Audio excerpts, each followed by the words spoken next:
Well, somebody's gotta make sure that Yeah. the 6 people. They can see. She's doing that. Yep. And somebody else, can they, You just do that. listen, can somebody else, when I'm getting to 5 minutes, you got me on a timer? Yeah, I'll hold up like Alright. like two fingers and yeah, you have 2 minutes left. We get to be hopeful. Hello, my name's Elvis Semino, and I'm doing a speech, my life before and after my addiction, to allow people to see through my eyes.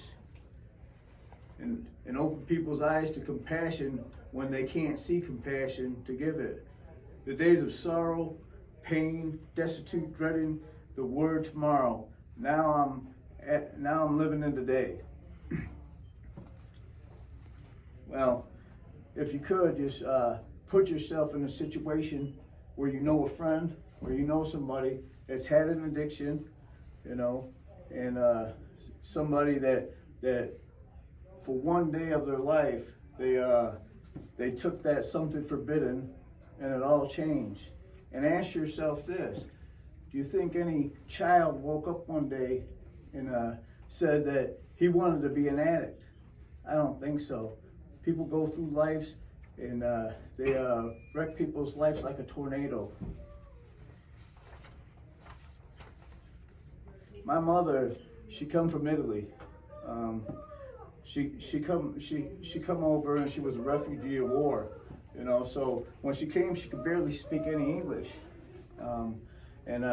When she got here, she ended up meeting this Navy gentleman, Philip Semino. She got married, you know, and had 4 kids.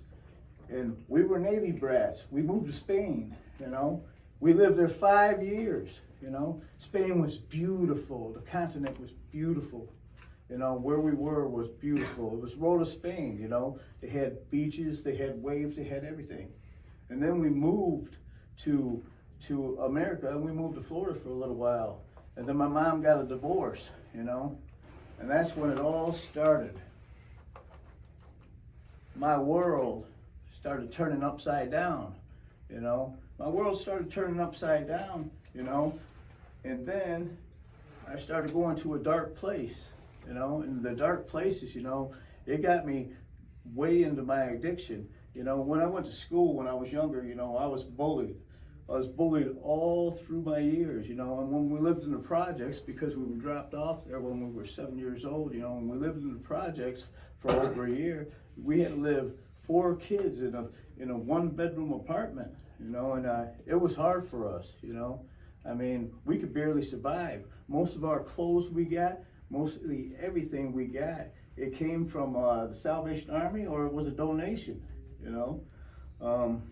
Now my mom did the best she could, but with minimal limited education, you know, she could just do the best she could, you know.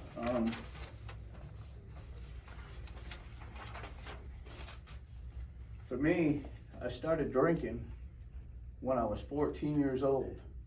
I started drinking when I was 14 years old.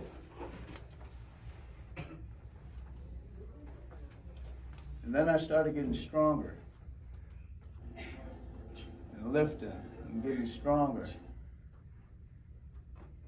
I started fighting back. I started fighting back because the bullies, you know. I didn't want to be the same person I was anymore, you know. And then one day, I met this lady again.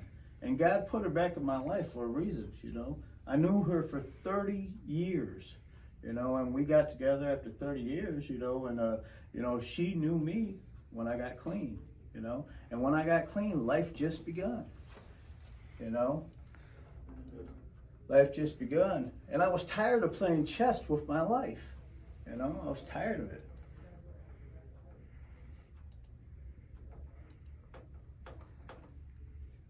I was tired of playing chess with my life. You know, I know that this speech here that I'm saying, you know, and I'm turning my head a lot and everything like that, it's because I've never done one before. But let me tell you, all this stuff that I show you is about freedom. You know, my life is good today.